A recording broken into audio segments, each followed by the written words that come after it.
نحمده ونصلي ونسلم على رسوله الكريم اما بعد فاعوذ بالله من الشيطان الرجيم بسم الله الرحمن الرحيم وما أبرئ نفسي ان النفس لأمارة بالسوء الا ما رحم ربي ان ربي غفور رحيم صدق اللہ العظیم۔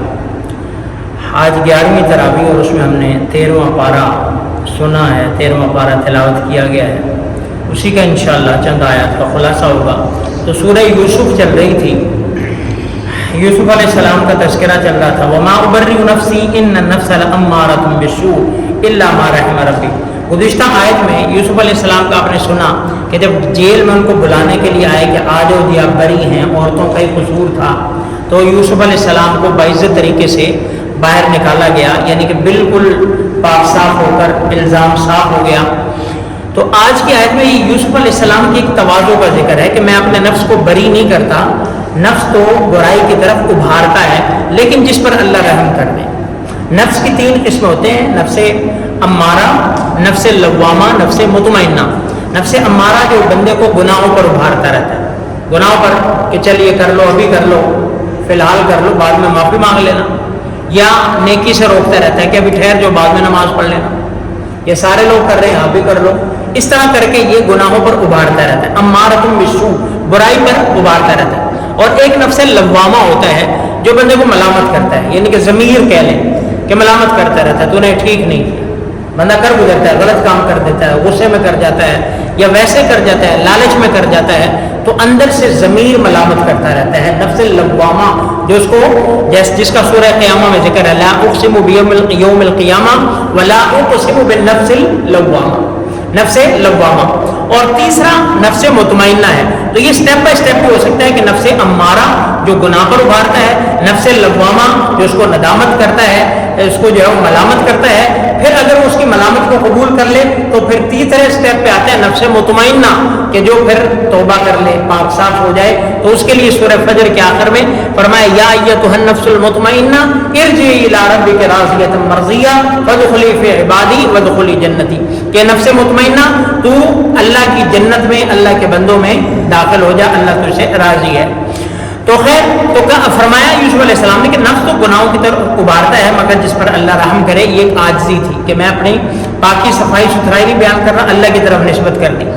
آگے پھر وہ جو ہے وہ بادشاہ نے بلایا، اور پھر ظاہر بات ہے جو خواب کی تعبیر بتائی تھی کہ 7 سال ایسے آئیں گے، قحط آئے گا، پھر تم اس میں وہ غلہ محفوظ کر لینا، اس کو نکالنا نہیں، گندم کو اس کی بالیوں میں رکھنا، نکالنا نہ اس کو، اور پھر جو ہے وہ تھوڑا تھوڑا استعمال کر لینا، اس کے بعد پھر تمہارے وہ اگلے 7 سال کام آئے گا۔ تو وہ بتایا تھا۔ تو یوسف علیہ السلام کی جو اسٹریٹجی تھی وہ کہہ لیں کہ تھوڑی سی بادشاہ کو بھی سمجھ میں آئی اور ان کے لیے کارآمد بھی رہی۔ تو انہوں نے پھر ان کو وزارت خزانہ کا عہدہ پیش کیا، یا یوسف علیہ السلام نے کہا، انہوں نے کہا کہ یہ کون سنبھالے گا؟ تو یوسف علیہ السلام نے کہا میں اس کو دیکھ لوں گا، میں سنبھال لوں گا۔ اگرچہ ویسے اگر دیکھا جائے تو دین میں عہدہ طلب کرنا، آپ علیہ السلام نے جس نے کوئی عہدہ مانگا اس کو دیا نہیں، طلب کرنا ٹھیک نہیں ہے، عہدہ مانگنا ٹھیک نہیں ہے، ویسے وہ اہلیت کی بنیاد پر دے دے تو ٹھیک ہے۔ لیکن یہاں پہ جو اس کیس میں ہے کہ یوسف علیہ السلام اگر وہ نہ لیتے تو کوئی نااہل آ جاتا جو معاشرے کے بگاڑ کا یا معیشت کے بگاڑ کا سبب ہوتا۔ یوسف علیہ السلام کو پتا تھا کہ میں ٹھیک امانت داری سے کروں گا، اس لیے انہوں نے کہا کہ اجعلنی علی خزائن الارض انی حفیظ علیم، کہ مجھے اس خزانے کا امین بنا دو، میں حفاظت بھی کروں گا اور مجھے پتہ بھی ہے، یعنی کہ جس کرسی پر مجھے بٹھایا جا رہا ہے اس کا مجھے علم بھی ہے، مجھے تجربہ بھی ہے، میں کر لوں گا۔ تو اگر کسی کو سکل ہو، جیسے آج کے لیے ہے کہ کسی نے کوئی ایسی کرسی ہے جس کا اس کے پاس جو وہ اس کی ریکوائرمنٹ بھی جو اس کا ہے، جو اس کا کرائٹیریا ہے وہ بھی اس کے پاس ہے، تعلیم بھی ہے، ایجوکیشن بھی ہے، ایکسپیرینس بھی ہے، اس بیس پر آپ کوئی کرنا چاہے تو پھر کر سکتا ہے، کیونکہ آج کل تو پھر کمپٹیشن ہے، کمپٹیشن کے ایگزام ہوتے ہیں، اس میں پھر ہزاروں لاکھوں لوگ شرکت کرتے ہیں، پھر جو حال ہوتا ہے پھر وہ آتا ہے، پھر اگلا سٹیپ ہوتا ہے، اس میں پھر مزید جو وہ فلٹریشن ہوتی ہے، پھر کوئی اکا دکا بچتے ہیں، تو وہ پھر تو جو اہل ہو وہ اپنے آپ کو پیش کر سکتا ہے۔ تو بار کیا پھر یوسف علیہ السلام کو بنا دیا گیا، اور ان کو جو ہے وہ اللہ نے پھر خزانوں کے جو ہے وہ کہہ لیں کہ ایک دریا بہا دیے، اور خوشحالی اور فراوانی ہو گئی۔ تو اس کے بعد پھر اب قصہ یہ ہوا کہ یوسف علیہ السلام تو مصر پہنچے ہوئے ہیں. اب بھائی جب قحط پڑا, گندم اور ہر چیز ختم ہو گئی, تو انہوں نے مصر کا رخ کیا. بادشاہ کے پاس سنا تھا بڑا نیک کو بادشاہ ہے, نیک بندہ ہے, تو انہیں نہیں پتا تھا ہمارا ہی بھائی ہے, تو وہاں پہ آگے تو ان سے جو ہے وہ رجا اخوت یوسف بدخلوا علیہ فحارفهم وهم له منکرون, کہ جیسے ہی بھائی آئے یوسف علیہ السلام نے پہچان لیا, لیکن انہیں نہیں پتا تھا کہ ہمارا بھائی یوسف ہے. خیر انہوں نے غلہ شلہ دیا, اوفی لنا الکیل وانا خیر المنزلین فإن لم تأتوا, کہ ان کو ریکویسٹ کی آپ ہمیں دیں, کچھ کھانے پینے کو دیں, غلہ دیں, اگر آپ نے ہمیں نہ دیا تو ہمارے پاس کچھ بھی نہیں ہے. تو خیر انہوں نے یوسف علیہ السلام نے ان کو دے دیا اور سارا دے دو کے بھیج دیا. اس کے بعد انہوں نے کہا آئندہ جب آؤ تو پھر ہم اپنے ساتھ جو اپنے, انہوں نے پوچھا کتنے بھائی, انہوں نے کہا ایسے ایسے ایک گم ہو گیا, ایک اور ہے. انہوں نے کہا آئندہ جب آؤ تو اسے بھی لے کے آنا, اسے بھی ساتھ میں لے کے آنا. تو بنیامین تھے, اس کو بھی لے کے آئے. اب یوسف علیہ السلام جب آئندہ اسے بھی لے کے آئے تو یوسف علیہ السلام نے اس کو اپنے پاس بلایا. فلما دخلوا علی یوسف آبا الیہ اخاہ قال انی انا اخوک فلا تبتئس بما كانوا یعملون, کہ میں تیرا بھائی ہوں, میں تیرا بھائی ہوں, تو نے فکر نہیں کرنی, تو نے اب میرے ساتھ بتا دیا یوسف ہوں بنیامین, اب وہ بتا دیا کہ آپ پریشان ہو. اب جب ان کو غلہ دے دیے جانے لگے تو اس غلے کے اندر جو ہے وہ بادشاہ کا کوئی کٹورا, کوئی ایک پیمانہ تھا جو اس میں رکھ دیا گیا, اور اعلان ہو گیا کہ بادشاہ کا یہ کٹورا یا پیمانہ جو ہے وہ پیمائش کا وہ گم ہو گیا. اب سارے حیران, تلاشیاں شروع ہو گئی سامان کی, اور دوسرے بھائیوں سے تلاشی شروع کی. کرتے کرتے کرتے جو بنیامین تھا اس کے جو دانے تھے یا غلہ تھا اس میں سے وہ برآمد ہو گیا. اب اس وقت یعقوب علیہ السلام کی شریعت میں یہ تھا کہ جس سے جو نکلتا تھا وہ سمجھو اسی کو رکھ لیا جاتا تھا.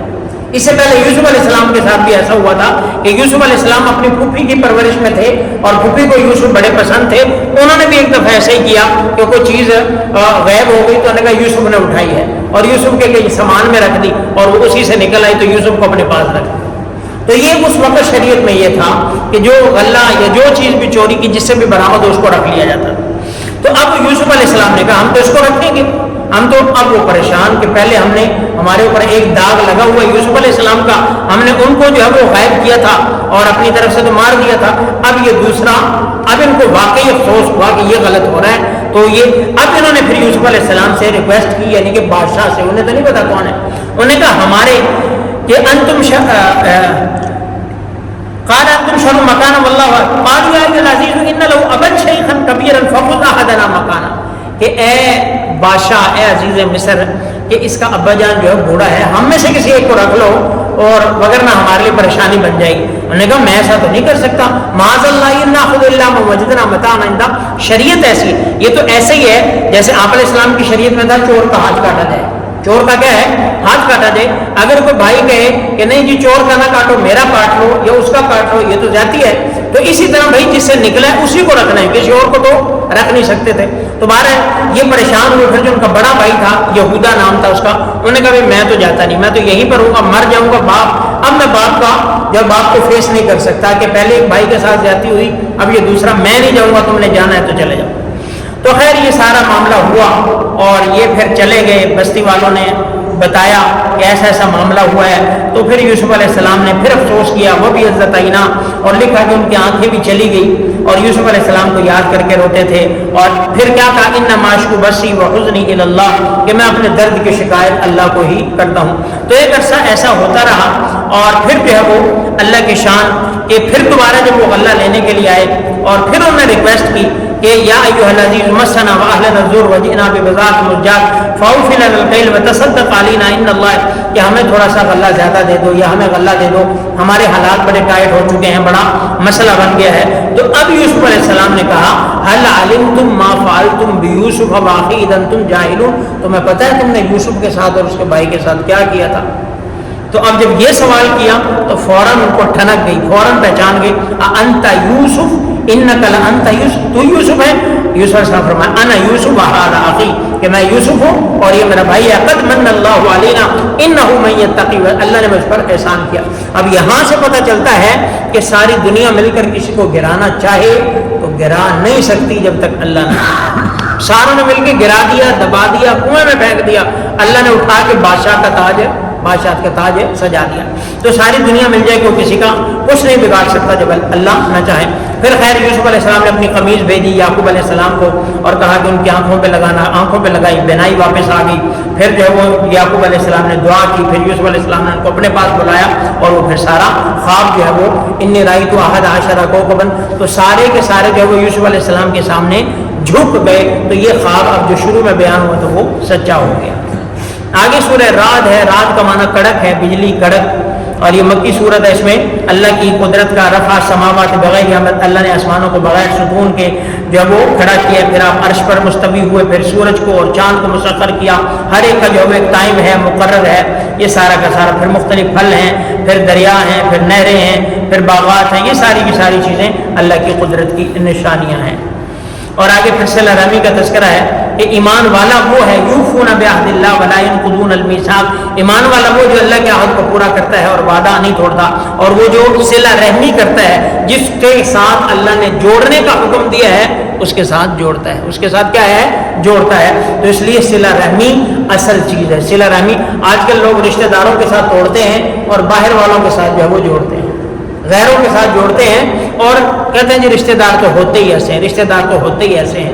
ظاہر سی بات ہے جہاں اکٹھے رہتے ہیں, ایک آپ جو ہے وہ کہہ لیں کہ بالکل آپ نے ایک برتن میں کھایا ہوتا ہے اور سارا دیکھا بالا ہوتا ہے, وہاں اونچ نیچ ہوتی ہے, وہاں یہ چیزیں چلتی ہیں. اس کا یہ مطلب نہیں کہ چھوڑ دیں, یہ رشتے ختم ہو جائیں. اور پھر کوئی رئی صحیح کسر جو ہے وہ آج کل سوشل میڈیا نے نکال دی ہے کہ کوئی جو ہے وہ پھپھوں کے خلاف ابھار رہا ہے, کوئی بیوی کے خلاف ابھار رہا ہے. یعنی کہ سوشل میڈیا پہ ٹرینڈ سیٹ کیا ہوا ہے رشتے داروں کو. وہ ایک کوئی لڑکا ہے میرے خیال اس کا باہر کا کہیں کا ویزا لگ گیا ہے, اب اس کا صرف اکاؤنٹ پہ یہی چیز آتی ہے, پاسپورٹ دکھاتا ہے اور کیا کرتا ہے, رشتے داروں سڑو, رشتے داروں بھائی تجھے اب مل گیا ویزا, کیڑا جنت کا ٹکٹ مل گیا, کون سا جنت کا ٹکٹ مل گیا. یعنی کہ رشتے داروں کو ہم نے اتنا ڈی گریڈ کر دیا ہے. ٹھیک ہے اللہ نے آپ کو دے دیا تو اس میں کون سی بات, ٹھیک ہے جلتے بھی ہوں گے رشتے دار, تو اس کا یہ مطلب نہیں کہ آپ ایسے وہ کریں. ہوتے بھی ہیں, جلنے والے بھی ہوتے ہیں, سارا کچھ ہی ہوتا ہے نا, سارا کچھ ہی ہوتا ہے. لیکن رشتہ رشتہ ہی ہے. اللہ نے حکم دیا رشتے جوڑنے کا, اللہ کے نبی نے حکم دیا رشتے جوڑنے کا, رشتے جوڑنے کا. اسی لیے تو کہا ہے کہ رشتے دار کو صدقہ کرو گے تو دوہرا ثواب ہے, غیر کو کرو گے ایک ثواب ہے, رشتے دار کو کرو گے دوہرا ثواب. سیدنا صدیق اکبر کے جو رشتے دار تھے جنہوں نے سیدہ عائشہ پر تہمت لگانے میں شامل ہوئے تھے, اب دکھ تو ہوتا ہے نا باپ کو بیٹی پر تہمت لگانے والے شامل ہوں, اور وہ لوگ شامل ہوں جن کو جو ہے وہ کوئی سپورٹ بھی کرتا ہو, فائنینشلی سپورٹ کرتا ہو, وہی اٹھ کے جو ہے وہ بیٹی پہ الزام لگا دیں, دکھ ہوتا ہے. صدیق اکبر نے کہا آئندہ میں ان پہ خرچ نہیں کروں گا, کہ میں ان پہ پیسے لگاتا ہوں, ان کو خرچ کرتا ہوں, ان کے روٹی چولہے چلاتا ہوں, ان کو راشن دیتا ہوں یا جو بھی ہے, اور یہ میری بیٹی پر الزام لگا رہے ہیں. وہاں پہ ہونا تو یہ چاہیے تھا کہ بالکل ٹھیک کیا آپ نے, بالکل ٹھیک کیا, ان کو دفع کرو. لیکن اللہ نے قرآن کی آیت اتاری کہ وَلَا يَأْتَلِ أُولُو الْفَضْلِ مِنْكُمْ وَالسَّعَةِ أَنْ يُؤْتُوا أُولِي الْقُرْبَى وَالْيَتَامَى وَالْمَسَاكِينَ وَلْيَعْفُوا وَلْيَصْفَحُوا, کہ کسی فضل والے کو, کسی ثروت والے کو, کسی صاحب استطاعت کو یہ زیب نہیں دیتا. ایسا نہ کرو, معاف کر دو, درگزر کر دو. سیدنا صدیق اکبر وہ بھی پھر اللہ کے نبی کے عاشق تھے اور اللہ کے بندے تھے, انہوں نے کہا ٹھیک ہے آئندہ میں پھر ویسے خرچ کروں گا بلکہ اور بڑھا دوں. تو اس لیے رشتہ داروں میں یہ چیزیں ہوتی ہیں, وہ دیکھتے رہتے ہیں, تو ان کو کوئی تکلیف پہنچے اندر اندر خوش ہوتے ہیں. ایک چیز پتہ نہیں اللہ کی طرف سے ایک ہے, اور عربی کا ایک مقولہ ہے المعاصرہ قنطرۃ المنافرہ, کہ جو کنٹمپریری ہوتے ہیں, جو ہم معاصر ہوتے ہیں نا, وہ رشتہ دار ہو یا کوئی آپس میں وہ تھوڑی سی ٹکر ہوتی ہے, تھوڑا سا مقابلہ بازی ہوتی ہے. جیسے سیاسی جماعتیں ہیں یا کوئی کلاس فیلو ہے, وہ کل کو فارغ ہو گئے ہیں پڑھ کے, وہ کاروبار شروع کیا ہے, اب وہ مقابلے کی کیفیت ہوتی ہے کہ میں اس سے آگے نکل جاؤں, وہ کہتے ہیں میں نکل جاؤں. تو یہ ہے کہ جہاں اکٹھے ہوتے ہیں, ہم اثر ہوتے ہیں, وہاں چیزیں پائی جاتی ہیں. تو اس کا یہ مطلب نہیں ہے رشتہ داری توڑ دیے جائے, رشتہ داریوں کو جوڑنے کا حکم ہے. اور بلکہ حدیث قدسی میں ہے کہ عرش پر جو ہے وہ رشتہ داری صلہ رحمی جو ہے وہ کھڑی ہے اور اللہ سے سفارش کرتی ہے, یا اللہ جس نے مجھے جوڑا تو اسے جوڑ, اور جس نے مجھے توڑا تو اسے بھی توڑ دو. تو اس لیے ہم نے اللہ کے لیے رشتہ داریوں کو جوڑنا ہے. آگے سورہ ابراہیم ہے, اس میں چونکہ سیدنا ابراہیم علیہ السلام کے واقعے کا ذکر ہے اس لیے سورت کا نام سورہ ابراہیم ہے. اور اس میں فرمایا وَإِسْتَأْذَنَ رَبُّكُمْ لَئِن شَكَرْتُمْ لَأَزِيدَنَّكُمْ وَلَئِن كَفَرْتُمْ إِنَّ عَذَابِي لَشَدِيدٌ. میرا اللہ کہتا ہے تم شکر کرو گے میں تمہاری نعمتیں بڑھا دوں گا, اور ناشکری کرو گے میں تم سے چھین لوں گا. آج ہمارا جہاں مہنگائی بھی ہے, سارا کچھ ہے, جو بھی ہے, وہ ایک الگ سائڈ پہ, اس سب کے باوجود ہمارے اندر ناشکری بھی بہت ہے. ہمارے اندر کیا ہے؟ ناشکری بھی بہت ہے، کھاتے بھی ہیں، پیتے بھی ہیں، سوتے بھی ہیں، سارا کچھ کرتے بھی ہیں، کام کاج بھی کرتے ہیں، لیکن ہر کوئی کہتا ہے بس حال برے ہیں، حال برے ہیں، مر گئے، فلاں ہو گیا، کوئی حال نہیں، کسی چیز کا حال نہیں، نوکریوں کے کوئی حال نہیں، کاروبار کے کوئی حال نہیں، فلاں کے کوئی حال، حالانکہ چل بھی رہا ہے، کھا بھی رہے ہیں، بچے بھی کھا رہے ہیں، سارا کچھ کر رہے ہیں۔ جو لوگ باہر گئے ہوئے ہیں وہ کہتے ہیں باہر ملکوں کا بھی کوئی حال نہیں، حالانکہ 10 سال سے باہر ہی ہے، یہاں تو ماشاءاللہ پاکستان میں بڑی پراپرٹی بھی بنا لی ہے، لیکن کہتے ہیں کوئی حال نہیں، کوئی حال اتنے نہ آنا کوئی نہیں۔ تو یہ ناشکری بھی ہمیں بڑی کھا گئی ہے۔ اللہ کو ناشکری بڑی پسند ہے کہ بھائی تمہارے دانت کھا کھا کے گھس گئے ہیں اور زبان ناشکری کر کر کے نہیں تھکتی، تو اس لیے ناشکرے نہ بنے جس حالت میں، یا اللہ تیرا شکر، جس حالت میں، اور ہمارا المیہ کہ ہم الٹ ہیں، ہم جس حالت میں ہیں ہم اس سے پہلی کو یاد کرتے ہیں یا بعد والی کو۔ مثال بچہ ہے وہ سوچتا ہے میں جوان ہو جاؤں نا پھر ٹھیک ہے، پھر مزہ ہے، جوان ہو جاتا ہے کہتا نہیں میں شادی ہو جائے نا پھر ٹھیک ہے، شادی ہو جاتی ہے کہتے بچے ہو جائیں پھر ٹھیک ہے، بچے ہو جائیں پھر کہتے شادی ہو جائے ان کی پھر ٹھیک ہے، اور پھر جب یہاں پہنچ جاتا ہے کہتا بچپن ٹھیک سے، بچپن ٹھیک، سکول کا زمانہ بڑا اعلیٰ تھا، کالج کا کوئی ٹینشن نہیں تھی، کوئی فکر نہیں تھی، بغیر جب شادی شدہ تھے جب بڑے ٹھیک تھے، کوئی ذمہ داری نہیں تھی، کوئی، یعنی کہ پھر ریورس چل پڑتا ہے۔ تو جو مشہور ہے وہ کہتا ہے نا مشہور ہوتا تو پھر ٹھیک تھا، بڑی مصیبت ہے، باہر نہیں نکل سکتے، کسی سے مل نہیں سکتے، کہیں بیٹھ کے کھانے کو جی چاہتا ہے ہوٹل میں نہیں بیٹھ سکتے، مشہور فضول ہے، بلا وبال ہے، اور جو مشہور نہیں وہ چھلاگے لگا رہے ہیں کہ وہ مشہور ہو جاؤ، ٹک ٹاک پہ آ کے ننگے ہو کے دکھا رہے ہیں کہ مشہور ہو جاؤ کسی طرح۔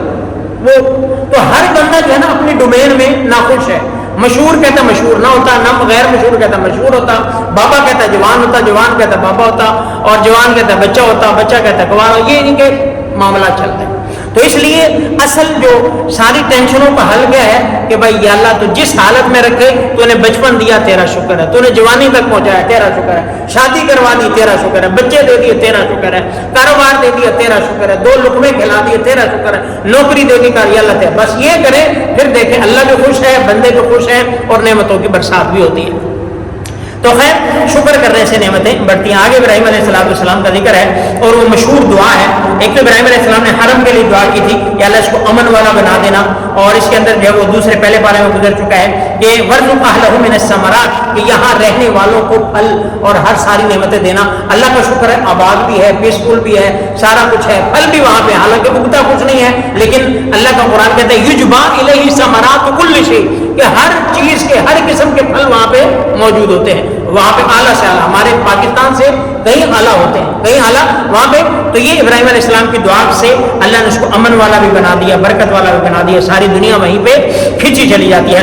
رب اجعلنی مقیم الصلاۃ ومن ذریتی ربنا وتقبل دعاء ربنا اغفر لی ولوالدی وللمؤمنین یوم یقوم الحساب۔ نماز کی برکت ہے، بندہ اپنے لیے بھی مانگتا ہے، اپنی اولاد کے لیے بھی مانگتا ہے، اپنے والدین کے لیے بھی مانگتا ہے، تمام مومنوں کے لیے بھی مانگتا ہے، اور جو نماز نہیں پڑھتا نہ اپنا، نہ اپنے بچوں کا، نہ اپنے والدین کا، نہ کسی۔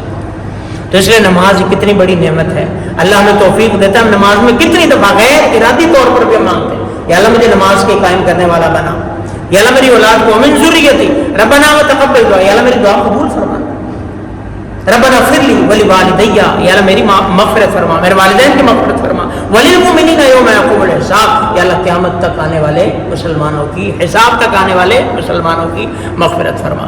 تو اللہ رب العزت سے دعا ہے اللہ ہمیں نمازی بنائے، کامل نمازی بنائے، دین پر چلنے والا بنائے، اپنے پیارے پیغمبر صلی اللہ علیہ وسلم کی سنتوں پر چلنے والا بنائے۔